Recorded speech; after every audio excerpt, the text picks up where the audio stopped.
हर जगह मानसून का कहर जारी है। मुंबई से लेकर यूपी के तमाम जिलों के साथ ही उत्तराखंड और हिमाचल के पहाड़ों पर भी पानी ने अपना रौद्र रूप दिखाया है। ज्यादातर नदियां या तो खतरे के निशान को पार कर चुकी है या फिर उसके आसपास बह रही हैं। अब ये सवाल ये है कि आखिर बाढ़ बारिश का जो कहर है वो कब थमेगा, यानी प्रकोप कब थमेगा। चर्चा में हमारे साथ दो मेहमान जुड़ रहे हैं। नवीन भटनागर जी हमारे साथ जुड़ रहे हैं, रिटायर्ड डीआईजी हैं एनडीआरएफ के, और वहीं सुशील द्विवेदी जी जुड़ रहे हैं मौसम वैज्ञानिक के तौर पर। आप दोनों मेहमानों का बहुत बहुत स्वागत है। सबसे पहला सवाल सुशील जी आपसे लेना चाहूंगी। मैदानों की बात करें, पहाड़ों की बात करें, सब जगह पानी ही पानी, यानी कहर बरपा हुआ है। अब ऐसे में सबसे बड़ा सवाल, और सबके मन में यही सवाल है कि आने वाले दिन कितने खतरे भरे रहने वाले हैं। आने वाले 10-15 दिनों में क्या हालात सुधरेंगे या फिर ये खतरा और बढ़ सकता है? बिल्कुल, जैसा कि आपने विशेष पैकेज में अपने दिखाया कि मैदान से लेके पहाड़ों तक स्थिति बड़ी ही विकराल है, बहुत ही चिंतनीय है। आपको याद होगा पहले, अगर 20 साल पहले की बात करें तो ये जो 4 महीने जिसे हम चौमासा कहते हैं, इसमें बारिश होती थी लेकिन खुशियां लाती थी। हम और आप लोगों के चेहरे पर मुस्कान आ जाती थी। लेकिन आजकल जब बारिश होती है तो ये बेबसी, दुर्दशा, परेशानी, कुंठा का एक दूसरा नाम बनती है।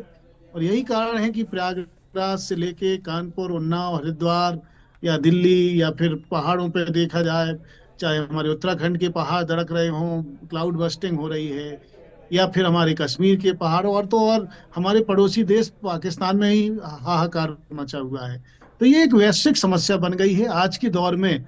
मौसम की जो प्रतिकूल परिस्थितियां हैं उनके बारे में कोई आकलन कर पाना संभव नहीं हो पा रहा है। वैज्ञानिक असहाय से हैं, क्योंकि जलवायु परिवर्तन के युग में हम और आप लोग जी रहे हैं। जलवायु परिवर्तन वह परिवर्तन है जिसकी वजह से जो हमारे आसपास की आबो हवा बुरी तरह से प्रभावित हुई, और आज बेमौसम बारिश या बारिश भी थोड़े से समय में, अगर देखा होगा कि कई सौ सेंटीमीटर बारिश हो जा रही है, क्लाउड बस्ट जिसे हम कहते हैं, उसकी वजह से पहाड़ के पहाड़ या विकराल रूप के रूप में नदियां हम्म। छोटे छोटे गांवों को बहा ले जा रही हैं। इससे बहुत मानवता बुरी तरह से प्रभावित है। तो ये जो आपने कहा कि क्या आने वाले दिन अभी और चिंतनीय होंगे, बिल्कुल चिंतनीय होंगे। आने वाले दिन क्या, आने वाली अब जितनी भी सालें आने वाली हैं सभी चिंतनीय होंगी। जो भी मौसम होगा उस मौसम की हम एक्सट्रीम पर पहुंचेंगे। देखा होगा आपने, गर्मियां पड़ी तो गर्मियों में हम लोग हाहाकार मचाए, क्योंकि पहले जो भी मौसम होता था, चाहे सर्दियां होती थी, गर्मियां होती थी, बारिश, उसका क्रम होता था, धीरे धीरे बढ़ता था हर चीज। लेकिन अब एकदम थोड़े से समय में बहुत ज्यादा बारिश हो जा रही। देखिए, मिसाल के रूप में बुंदेलखंड में, जहां आमतौर पे बारिश कई सालों से कम हो रही थी, हम्म। 20 साल से कम हो रही थी, लेकिन इस बार वहां घनघोर बारिश हो रही है। तो ये सब जो बातें हैं कि कहीं रेगिस्तान में जहां बारिश नहीं होती थी वहां बिल्कुल। बहुत बारिश हो जा रही है, और जहां पर सूखा होता था, मतलब रेगिस्तान, वहां बारिश हो, जहां बहुत बारिश होती थी, लगातार बारिश होती थी, वहां बिल्कुल। कम बारिश हो रही है। तो ये जो जो प्रतिकूल हम मौसम की चरम परिस्थितियां देख रहे, ये सब हमारे जलवायु परिवर्तन की वजह से हो रही हैं, और इसके लिए मानव ही स्वयं जिम्मेवार है। हम इंसान जिम्मेवार हैं। हम इंसानों ने अपनी प्रकृति के साथ जो छेड़छाड़ की है, जो हमने अपने जीवन बिल्कुल। की सुविधा को बनाए रखने के लिए प्रकृति के आसपास के इकोसिस्टम को पूरी हम्म। तरह से तबाह किया है, जहरीली गैस छोड़ी हैं, ग्रीन हाउस गैस, जिसकी वजह से तापमान बढ़ रहा है पूरी दुनिया का, और उसकी वजह से हम पूरे दुनिया के अलग अलग हिस्सों में आज ये तमाम परेशानियां देख रहे हैं। और आने वाले बिल्कुल समय सुशील जी। बिल्कुल बहुत हम्म। ही चिंतनीय होगा। अभी पूरा बिल्कुल का पूरा सुशील जी, अगस्त जैसा डला कि है, आपने बारिश बुलंदशहर का होनी है। भी, बिल्कुल बुंदेलखंड का भी आपने उदाहरण दिया, लेकिन अगर हम दिल्ली ही देख लें तो दिल्ली में भी पिछले कई सालों से मानसून के सीजन में इतनी बारिश हुई नहीं थी जितनी इस बार हो रही है। अगस्त के महीने में तो खासकर रिकॉर्ड टूट रहे हैं। मैं आपके पास लौटूंगी। एक और मेहमान हमारे साथ बने हुए हैं, नवीन भटनागर जी हमारे साथ बने हुए हैं। सर, आपसे पहला सवाल तो मेरा यही रहेगा कि जिस तरीके से अभी मैदानों से लेकर पहाड़ों तक जो हालात बने हुए हैं, ऐसे में बहुत बड़ी जिम्मेदारी एनडीआरएफ की होती है, बहुत बड़ी जिम्मेदारी। तो आपसे जी। ये जानना चाहेंगे कि कौन सी वो चुनौतियां होती है जो सबसे ज्यादा मार्ग में आती है, क्योंकि जब लैंडस्लाइड होता है और या फिर जब बादल फटने की घटनाएं सामने आती है, खासकर पुल टूट जाते हैं, सड़कें टूट जाती है, बिजली बाधित हो जाती है, तो ऐसी कंडीशन में सबसे ज्यादा चुनौतियां क्या होती हैं? ये तो होता ही है। जैसी ये घटनाएं जो हम देख रहे हैं, पिछले 10-15 साल से ये घटनाएं बढ़ी है, नो डाउट। और इसके लिए हमारी तैयारी भी उसी स्तर की है, और हम लोग काफी ट्रेंड है, और इसीलिए हमने स्टेट का सब्जेक्ट होता है ये आपदा, तो हमने स्टेट गवर्नमेंट को जो है इसके लिए जो चेयरमैन बनाया है, उसी स्टेट का जो सीएम होता है वो चेयरमैन होता है एसडीएमए का, और वहां पर एसडीआरएफ बनाई है, ताकि अगर हमें आने में देर हो जाए, जब तक वो एसडीआरएफ उस एरिया में अपना रेस्क्यू ऑपरेशन शुरू करती है। जहां तक चुनौती का सवाल है, मैदानी क्षेत्रों में तो कोई ज्यादा चुनौती नहीं होती है, उसको तो हम बढ़िया आराम से मीट आउट कर लेते हैं। लेकिन पहाड़ों पर एक बहुत बड़ी चुनौती होती है, क्योंकि वहां रास्ते कई बार नहीं होते, कई बार संकरे रास्ते होते हैं, कई बार ये बोल्डर्स गिरते हैं और लैंडस्लाइड हो जाती है, पूरा रास्ता ही गायब हो जाता है। इसके अलावा जो मड स्लाइड होती है, यानी कि फ्लैश फ्लड होता है, तो फ्लैश फ्लड में क्या है, दलदल से भी ज्यादा खतरनाक स्थिति होती है। हमें नहीं पता होता कहाँ गड्ढा है, उसके ऊपर फ्लैश है और हम जा रहे हैं रेस्क्यू में, हमारी आदमी घुस जाते हैं उसके अंदर, तो पैर स्लिप होते हैं, किसी को पकड़े वो पकड़ से स्लिप हो जाता है, मशीनें हमारी वहां तक पहुंच नहीं पाती। तो हम लोग वैसे टेक्निकली हम लोगों ने इसमें वाइवल मेथड्स अपना रहे हैं, जिसके लिए स्नीफर डॉग्स हैं, लाइफ लोकेटर सिस्टम है, और बीए सिस्टम है जिसको लगा के, और सोनार सिस्टम है जो उसके अंदर हम पानी में घुस के भी जो अपने टारगेट हैं, जो बॉडीज हैं, उनको हम रिकवर कर लेते हैं, वह हम करते हैं। लेकिन हमारे लिए है तो खतरा, नो डाउट, लेकिन हम उसके लिए प्रिपेयर्ड है। हमारी मेन प्रायोरिटी होती है पब्लिक को बचाना। हम अपनी जान की परवाह ना करते हुए हम पब्लिक को बचाने पर पूरा ध्यान देते हैं। उनको कैसे कंफर्ट कर सकते हैं, उनको टाइमली राशन पहुंचाना, उनको सेफ दवाएं पहुंचाना, पानी पहुंचाना, और जो भी इस टाइप की चीजों की जरूरत होती है, हम लोग बराबर सहयोग करते हैं। और हम जी बिल्कुल, हम देख भी पा रहे हैं कि किस तरीके से अभी मेहनत वो एनडीआरएफ और एसडीआरएफ की टीमें कर रही हैं। पहाड़ी क्षेत्रों में खासकर जो तत्परता आप लोगों ने दिखाई है, उससे ही संभव हो पाया कि जो लोग बच पा रहे हैं वो आप ही की बदौलत बच पा रहे हैं। मैं लौटूंगी आपके पास, सुशील जी भी लगातार बने हुए हैं। सुशील जी, देखिए, पहाड़ों में तो जो कुदरत कहर बरपा रहा है वो हम देख ही रहे हैं, लेकिन मैदानी इलाकों की जब हम बात करते हैं और नदियों की जब बात करते हैं, गंगा नदी, यमुना नदी, इनका जो जलस्तर अचानक से बढ़ जाता है और इससे जो बाढ़ जैसी स्थिति उत्पन्न हो जाती है, इसको हम सिर्फ बारिश ही कारण माने कि इसका जलस्तर इतना बढ़ रहा है, या कहीं ना कहीं डैम मैनेजमेंट भी इसके लिए जिम्मेदार है? देखिए, जो वर्तमान जो परेशानियां हैं, उसके लिए कोई एक कारक जिम्मेवार नहीं है।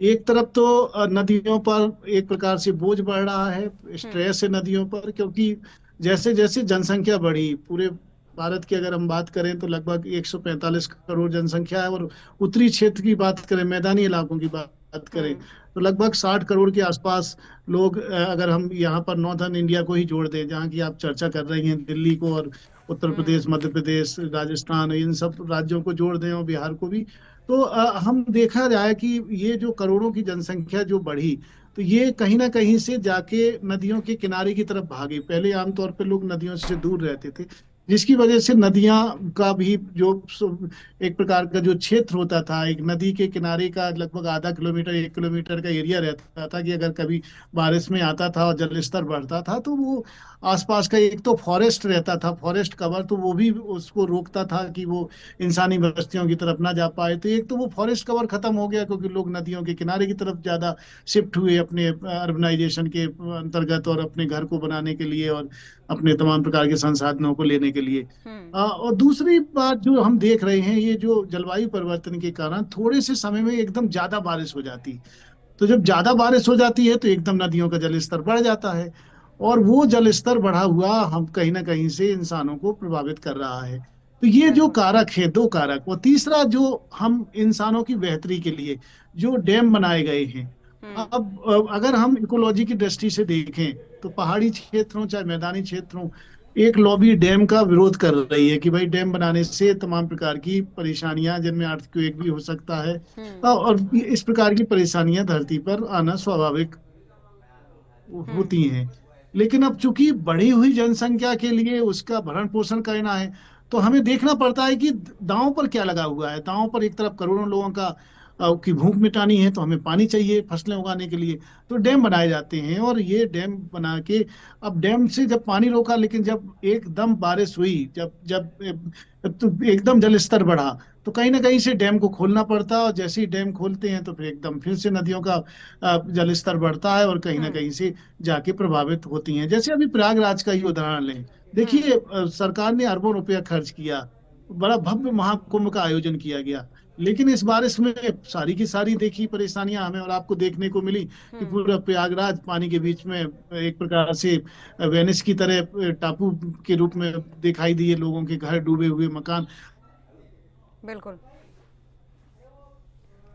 बिल्कुल सुशील जी, ये बात तो आपने बिल्कुल सही कही। किसी एक कारण को जिम्मेदार नहीं माना जा सकता, बल्कि अलग अलग कारण हैं जो मिलकर इस समस्या घर को घर उत्पन्न करते हैं। बसाई, मैं या लौटूंगी तो आपके उन्होंने कहीं पास, से आपकी आवाज एक में तो भी कुछ दिक्कत आ रही है। लौटूंगी, नवीन जी आपके पास आना चाहूंगी, क्योंकि ऐसी परिस्थितियों से अभी लगभग पूरा देश गुजर रहा है, चाहे पहाड़ी क्षेत्रों की बात करें या मैदानी। ऐसे में कौन से वो 5-6 टिप्स होंगे जो आप लोगों को देना चाहेंगे, जो लोग बाढ़ प्रभावित हैं या फिर जो लोग लैंडस्लाइड की घटनाओं से प्रभावित होते हैं, ऐसे समय में वो इन टिप्स को अपना सकें? से बोल चुका हूं और बता चुका हूं। एक्चुअली 2 साल पहले एनडीएमए की तरफ से एक ऐप लॉन्च हुआ था, जो जिससे अगर देश में कहीं भी कोई खतरा होता है या कोई भी डेंजर सिचुएशन होती है, सबको मोबाइल पे अलर्ट आ जाता है, अलर्ट मैसेज। तो अभी पता नहीं क्यों ये जो है अब की बार मैं महसूस कर रहा हूं, इस ऐप को लॉन्च नहीं किया, उसको एक्टिवेट नहीं किया। अगर सबको पता लग जाए भाई रेड अलर्ट है, बारिश, आंधी या साइक्लोन या कुछ भी आने वाला है, तो लोग अलर्ट होकर सुरक्षित स्थान में अपना वैल्यूएबल आइटम्स लेके पहुंच जाते हैं, खुद ही पहुंच जाते हैं और अपनी सेफ्टी का अरेंजमेंट करते हैं। लेकिन अब की बार हम ये देख रहे हैं कि लोगों ने बिल्कुल केयर नहीं करी, जिसका नतीजा ये आपके सामने है। कितना ज्यादा नुकसान हुआ है, कितना ज्यादा पब्लिक की डेथ केसेस रिपोर्ट किए गए, और बहुत से तो मिले भी नहीं है, गायब हो गए। तो कहने का मतलब है कि खतरे देखिए डे बाय डे बढ़ रहे हैं। जैसे अभी सुशील जी ने भी बताया, बहुत अच्छा बताया इन्होंने, तो उसी हिसाब से मैं भी कहूंगा कि बहुत जरूरी है जो अनऑथराइज्ड कंस्ट्रक्शन हो रही है, इन पे तुरंत लगाम लगाया जाए, नंबर 1। नंबर 2, पेड़ों की कटिंग खास तौर से जंगलों से, पहाड़ों से एकदम रोकी जाए। दूसरा, नदी के किनारे में किसी भी कीमत पे कोई प्लॉटिंग नहीं होनी चाहिए, अनऑथराइज कंस्ट्रक्शन नहीं होने चाहिए, अनऑथराइज बस्तियां नहीं बसाई जानी चाहिए, जो कि हो रही है, लगातार हो रही है। ये अपना जो भी कारण है वो हम नहीं बता सकते, लेकिन हो रही है और वहीं पर नुकसान ज्यादा होता है। इसके अलावा नदियों का संरक्षण नहीं हो रहा है। एक प्लानिंग बनी थी कि नदियों के किस प्रकार से बाढ़ आने पे बाढ़ नियंत्रण बोर्ड बना था, और उसमें प्लानिंग बनाई गई थी कि डैम की कितनी हाइट बढ़ाई जाए। नंबर 3, डैमों के अंदर जो सिल्ट इकट्ठी हो गई है उसको डिसिल्टलाइजेशन करना चाहिए।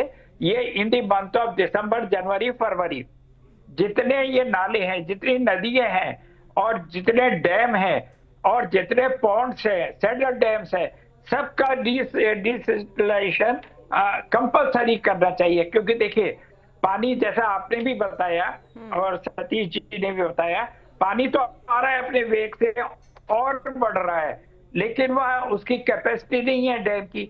नतीजा क्या होता है, अगर हम जरा भी चूक करी हमने तो डैम टूटेंगे, और डैम टूटेंगे तो आप इतना भयावह स्थिति होगी, मैदानी क्षेत्रों में लोग जो है रह नहीं पाएंगे। मैं आपको बड़ी जिम्मेदारी से बता रहा हूँ।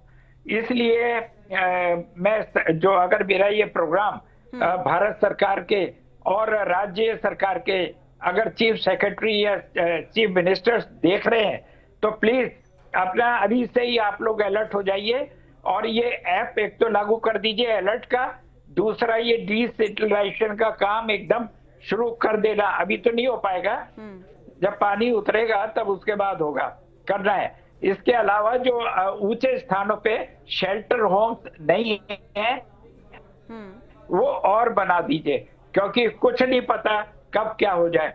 अगर शेल्टर होम होंगे तो पब्लिक को बचाया जा सकता है। हमारा मेन उद्देश्य है पब्लिक को बचाना, तो वो हम चाहते हैं। बाकी हम लोग ट्रेंड है हेल्थ के लिए, डे और नाइट आपके लिए हम तैयार हैं और हम अपनी तरफ से मेहनत करेंगे। लेकिन इसके साथ साथ राज्य सरकारों को अभी अपने जो पुराने चोले हैं उससे निकल के ये नए जो चैलेंज आ गए इसके अंदर घुसना पड़ेगा। इतने बड़े करोड़ों रुपए के बजट आपके पास पड़े, बताओ कौन सी राज्य सरकार के पास नहीं है। आप जो भी सेफ्टी टिप्स बता रहे हैं इन पर सरकार भी गौर करेंगे और लोग भी गौर करेंगे। फिलहाल बहुत धन्यवाद आप दोनों मेहमानों का हमारे साथ इस खास चर्चा में जुड़ने के लिए। तो सूर्या विशेष में फिलहाल के लिए मेरे साथ बस इतना ही। देश और दुनिया की बाकी खबरों के लिए आप देखते रहिए सूर्या समाचार। नमस्कार।